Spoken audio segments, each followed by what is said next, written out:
All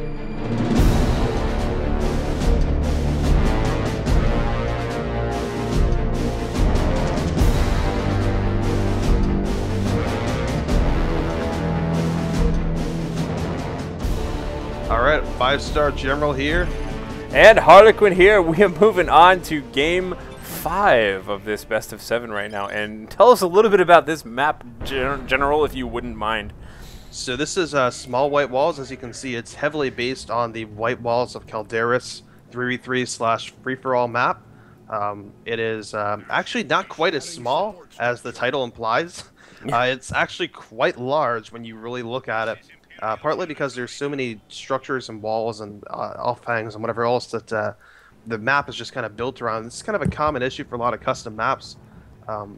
They do a good job oftentimes preventing nice themes and whatever, and even nice map design. I mean, the map design in this actually ends up being really nice. Yeah, I don't know if you ever played it, but this reminds me a lot of Assassin's Creed. I could totally picture a level of that game being right here with all of this kind of like little deserty, markety place stuff going on right now. One thing I do like about this map, we were talking about this a little bit in between the last games, is I do love, we got a little bit of skirmish going on way up in the north. I was going to say I do like that we're back to sort of traditional victory points, north, south, and middle. You know, takes a little bit of the wind out of the super mobile army there. But we do have, by the way, today's game is going to be Texaneous playing as the Commissar Lord, already upgrading his power sword, and Alwayzlame as the Force Commander. So these players are playing as random during our little custom match show map here. Custom map show match. There we go. Showcase, yeah. There we go. Showcase. And we are seeing that Texaneous is actually not the one playing as Force Commander here. This random. So we are seeing that Texaneous right there with a very nice stomp on the Force Commander, knocking him through a wall. And yeah, that power sword, that early power sword there by the Commissar Lord, I do like that. That is a great upgrade. So already we can see it looks like Alwayzlame is up 2 victory points. However, Texaneous just grabbed control over the middle here. And his Sentinel is indeed under, or I should say Texaneous' Sentinel is indeed under fire here by his tactical Space Marines, but they will be forced off by these Guardsmen and this Commissar Lord. So nice thing for Imperial Guard here is the Sentinel will give him a fair bit of mobility. Unfortunately, because it's there are a lot of walls and stuff, the range of the Sentinel won't be fully utilized. He won't be able to fully utilize the range on this, but it will give him a little bit more ability to cap and decap. Yeah, and it looks like he's going to be going for a triple guardsman build with that with that little diversion there for his Sentinel. Obviously, you got a lot of synergy between the Commissar Lord and a lot of guardsmen early game. So perhaps looking to leverage that versus the Space Marines, who typically have a little bit of a slower opening. Although we do see here that Alwayzlame has opted for double scout squads, not going to be going for double tack squads on a map like that, which I think is a good choice there indeed. And grabbing the assault squad as well, so some assault Marines coming out on the field. Yeah, that seems to actually have been his primary intent with the double scout opening, is actually to transition into assault Space Marines rather than to go with double tacks. So this will slow his teching a little bit, but that suggests that we'd have to see very fast teching from Texaneous for that to matter. With 3x Guardsmen, we may see just that. So. Yeah, Texaneous already way on top of his power there. Looks like Alwayzlame just has just enough power to get those, like you were saying, just enough to get that assault squad out there early. Hasn't done anything else with this power node here, but for the time being, Mr. Commissar just going to have to back out of it. There we go. First generator going up right now for Alwayzlame. Yeah, and so we are seeing a little bit of exchanging hands of the victory points here, and a bit of a battle in the middle. Sentinel's going to have to be very careful here because it's going to be quite vulnerable to all that bolter fire. And likewise, the Commissar Lord here is stuck in a bad spot. No, that's not good, Commissar Lord. No, almost the entire army of Alwayzlame is here. Can he get the Commissar Lord? 11 health, 12, 9 health, 10 health. Oh, and a little bit of a miscall there. Did a little bit of damage, but he is going to get away from there. 6 hit points, so not bad at all.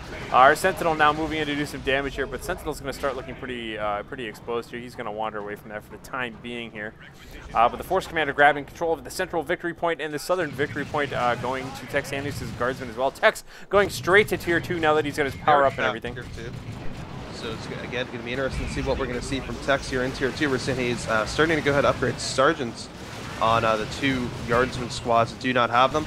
At this point, he is taking enough losses on those guardsman squads that probably will pay for itself at this point. Nice little ground pound right there to the north, covering the retreat there of all those guardsmen. That sentinel, again, kind of sticking out a little bit with all that bolter fire. Trying its best to kind of hold off these assault marines. All right, not bad, not bad. He won the staring contest. The assault marines are backing off for the time being here. And it is going to be, it looks like, it's pretty soon to be 2-1 right now for victory points, as the scouts down south being increasingly mobile, just kind of capping all that stuff. That's looking pretty good there, for sure. Ooh, we're seeing the flak jacket is queued up here for Texaneous. The second he hits tier 2, he's going to go ahead and start using Inspire Terror. Start executing people on the spot. Indeed, go ahead and execute enemy units. Bam! And, seeing nice job here, the Sentinel and the Commissar Lord, forcing off both Space Marine, well, I should say the Tactical Space Marines and the Assault Space Marines. But here comes the Force Commander with Armor of Alacrity, jumping into the fray. Gets stunned though, and these guardsmen now are going to be able to turn here and deal with him as best they can. Yeah, the Commissar Lord, again, as a Company of Heroes player, the Commissar Lord always reminds me of the Terror Officer, who basically looked very similar and had the same deal where he could just kind of randomly shoot an enemy unit and just kind of kill it on the spot, although it was definitely a guaranteed kill in the Company of Heroes. Not so much here, depending on the squad, but we can see here our Sentinel right now putting a little bit of pressure on this Gen Farm. Looking quite exposed, however, though. We can see taking a lot of shots from those Tactical Marines. Going to have to go ahead and retreat back towards the middle. We are seeing the Commissar Lord plowing right through a fire. Charge! He's got Inspire Terror whenever he wants to use it. He goes ahead and uses it on that attack squad. He does not kill a model, though. Unfortunate. We get an unhappy face out of Texaneous, realizing he probably nearly killed a unit, but not quite.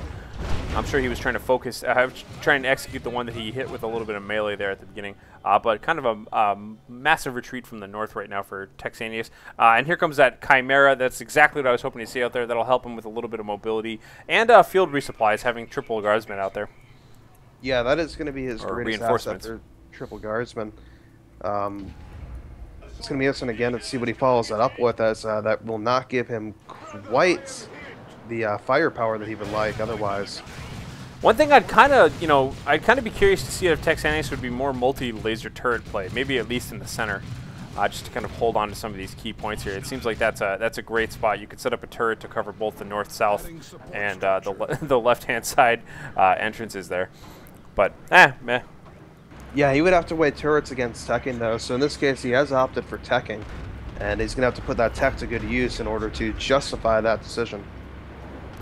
Chimera now moving all the way down south. I didn't see, did it load anybody Chimera, up? yep. It is loaded, okay. There we have. Going to use that mobility right now to chase away those scouts, take care of the southern victory point. Soon it's going to be 2-1 victory points right now.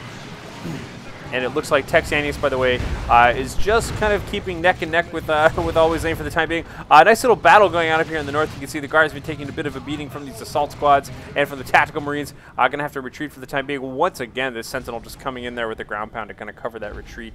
And the Force Commander capping the middle during all of that. Meanwhile, we do see that again here, mobility is the option that both players are opting for. Alwayzlame is working on getting a Razorback out. He's actually not even working to get any hard anti-vehicle counters for the Chimera. He's just going to go ahead and say, all right, you've got your Chimera, I'm going to have my Razorback. We're both going to be happy. No need to go and raid on each other's parade. Yep, everybody can have a vehicle. Yay! So the Commissar Lord is up north here. He was busily trying to cap that victory point. However, he was leapt upon by all of these assault squad members here who are just kind of beating him senseless. He's doing a pretty good job there with his power sword, but he's not going to be able to win this fight. Going to have to get out of there. He's going to be lucky if he can get out alive, actually. Yeah, because he's got all of these tactical marines below him and the scout squad. Tactical marines not getting in any sort of melee. It looks like he is going to get out of there. Not to mention the Sentinel's walking right into the middle of a bunch of Space Marines, and he's got almost no health. The Sentinel has almost no. He's got to get out.